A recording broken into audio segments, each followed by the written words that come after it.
Hey everyone, Chase here. I know that there's a lot of buzz going on with the new Kingdom Hearts 4 trailer that dropped a few months ago, and a lot of people have a lot to say about it, and let me tell you that I am very excited for it. But today, I actually wanted to talk about why I think the deck system is genius, secretly genius, in Kingdom Hearts. Now, I know what you're thinking. A lot of these other titles that aren't main titles get a lot of crap for the way they are, and I want to give them a chance to explain, give me a chance to explain them, and the two titles I'll be going over today are Dream Drop Distance and Birth by Sleep. Both of these titles use the command deck system in a very specific way that other titles don't, and I think today that's something we should dive into. So strap in, grab some popcorn, and get ready to learn more about a combat system you probably didn't know a lot about.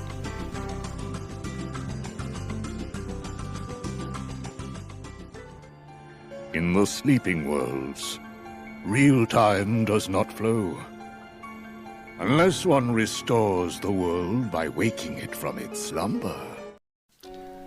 So here we are, Dream Drop Distance, the game that predates Kingdom Hearts 3 and is technically the prequel to that. So it was a catch-up for everyone that didn't know what the hell was going on because they have so many titles on so many different consoles. And it was to a point to where they even had a mobile game. Now, Dream Drop Distance, now for what it is a fantastic title. It gives new worlds that we've never seen before, worlds we get to revisit, and you get to play as Sora and Riku. Both of these things are phenomenal additions to the Kingdom Hearts series. Riku has deserved a playing space title since the first game, I believe. And it's nice to see him be playable. After Roxas was introduced in 2, a lot of people were like, what the hell, we've had Roxas, we've had Sora, what we've had Ventus, we've had Aqua, we've had Terra, when are we going to be Riku? And finally, he has his own side of the storyline, and you can experience them both in tandem or one at a time. It depends on your playstyle. Personally, I played them both at once to get the full experience, and it was a lot to juggle, but the game itself, once you get into the rhythm, it's actually extremely fun. And a big part of that was its deck system. So why don't we go ahead and explore its deck system? So finally now we can dive into the deck system. So Dream Drop Distance has one of my favorite iterations of the deck system. It's definitely less than its counterpart in Birth by Sleep. Some functions were taken away, but that was made up for with the Flow Motion travel ability, which basically Sora and Riku can bounce off the freaking walls and swing around light poles and use that to their advantage to traverse different, worlds and to use it to their advantage to attack. And that's definitely something I'm okay with because that's something they brought into Kingdom Hearts 3, and I think that was a step in the right direction. But there is one thing they did with their deck system.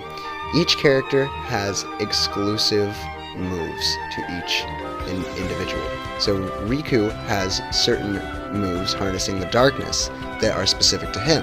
And, with Sora, if you're a classic fan, you'll remember some returning moves like Ars Arcanum and Sonic Blade, which are all fantastic additions. And, I thought they were phenomenal, and I very much enjoyed, having that in my deck system. And it's a really fun switching through the deck system while you're fighting. It adds to the combat because your abilities are more so, the fighting is quite basic, it's just tapping X, but with your deck system it adds so much to the battle and what you're doing, and they're almost in a way their own combos, and they add 2 combos, and I think that was a good step in the right direction, and I think it's perfect to have that sort of system in a side game like Dream Drop Distance. Especially when it was meant to just, be a catch-up for a lot of people that didn't know what was going on before Kingdom Hearts 3. And they also introduced one new thing as well. It was sort of touched upon in Birth by Sleep, but we'll get to that. But the Link system, instead of having Donald and Goofy, you get the Dream Eaters. And the Dream Eaters are honestly super cute, and you start to love them. I promise. just play through the game. Seriously, me and my girlfriend had so much fun naming them and just kind of taking care of them throughout the game. It's almost like a Pokemon situation. It seriously is worth the while. Now, about the Dream Eaters, a lot of your attacks actually help you link up with them, and they build ability points that give you things that you have had in past games, like Leaf Bracer and, HP buffs and stuff like that. But a new thing that they added with the Link system is that instead of having forms or summons, you actually use your Dream Eaters to fight. So with Sora, he can, use them to his advantage, like whether it be an owl, he'll fly around with them, or, a fucking cat and he'll jump around on that. It really just depends. But with Riku, it borrows from Kingdom Hearts 2, and when he uses his Dream Eaters, he can change into different forms, and you'll see in some of the gameplay I'm showing here that he actually that form that he's using is borrowed in Kingdom Hearts 3 for the Frozen Keyblade. It's the claws, and it's honestly extremely cool to see, the blueprint for it in this game. And that's just scratching the surface. You actually have to play the game yourself, I feel like, to fully understand the art of the deck system. Now, I think we should move on to Birth by Sleep. Terra! Then, now, come on!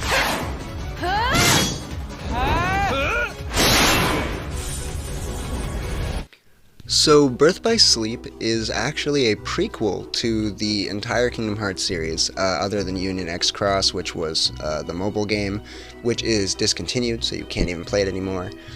But Birth by Sleep takes place so many years before the first, with 3 Keyblade wielders, Aqua, Terra, and Ventus. And basically, they are trying to stop Xehanort from inducing the plans that lead on to the trilogy that we all know and love. It's actually a really good story. You get to, know these new characters. It's refreshing not seeing Sora for just a second. I love him to death. I love the boy, but come on, it's nice to see him for just a minute, taking a step back. And he still is in the game, so don't worry about it. Don't worry about that. But it's really nice. Aqua is the kind of strong-headed one that is very sure of herself, and she's the magic user, and she is the master of them. She's totally balanced and knows the light. She's totally knows that she is in the light.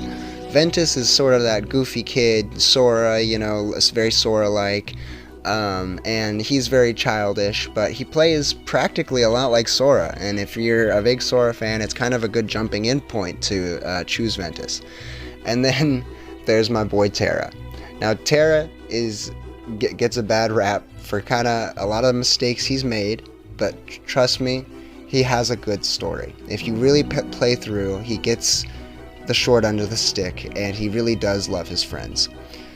Birth by Sleep is seriously amazing, and it did introduce the deck system, so let's get into that.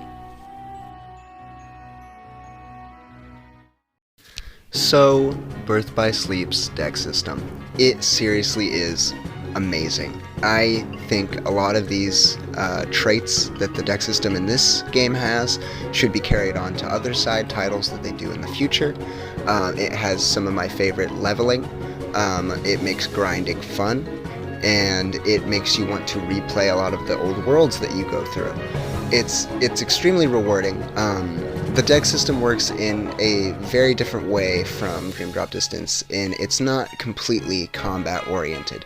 Now, it definitely is, and I'll get to that in just a second, But one thing it really does, where it really shines in my opinion, is you can merge commands.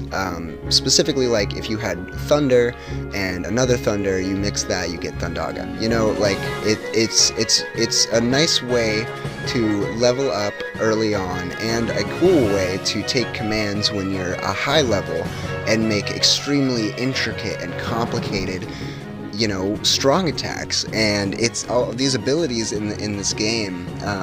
It's seriously some of the coolest abilities I've seen in Kingdom Hearts. You know, I can't even explain it. It's just some of the coolest, like, attacks, and a lot of these things are homages to the past as well, to past games, and it's beautifully done. Honestly, it's really well done.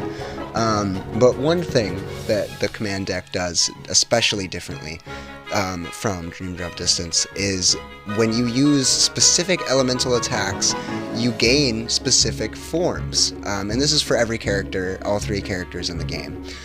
So let's say you use a fire attack, you get a fire form after you fill up your command bar. It's actually really cool, and you can level it up more and more until you get to a final form. And every character has their own final form, and it's extremely cool, and it's definitely based off of Kingdom Hearts 2, and hey, don't knock it, it's a very good idea. I mean, we all loved it in Kingdom Hearts 2, it's considered one of the best, so if we're gonna have forms, we might as well have forms, and I think it seriously added a lot to the experience. Birth by Sleep was one of the best Kingdom Hearts games in my opinion. It's actually my favorite Kingdom Hearts game, and I just wanted to come and say why I think its introduction of the deck system was an amazing and genius idea for these side titles, especially, you know, considering that they are other characters most of the time, and they give a lot of exploring, and there's a lot of experimental details that they add, but it does give you a lot more story if you're invested in that sort of thing. And I think that is a very cool thing for the developers to do. So, that was why I think the Kingdom Hearts deck system is secretly genius. And if, you know, you disagree, tell me why in the comments. If you agree, tell me why in the comments. I'm interested in all your opinions. I just wanted to kind of shine a limelight on these 2 games that I really love. I love Kingdom Hearts. I grew up playing it. It's one of my favorite games of all time, and I wanted to shine a light on these 2 games because they are amazing, and I think that their deck system is severely underrated and sort of gets a lot of shade thrown at it, and I just don't think it's quite fair. They're really good titles, and they're solid, and they add a lot to the story, and the combat is fun, and I definitely recommend it. So thank you for letting me explain to you why the deck system is secretly genius. Have a good one, y'all.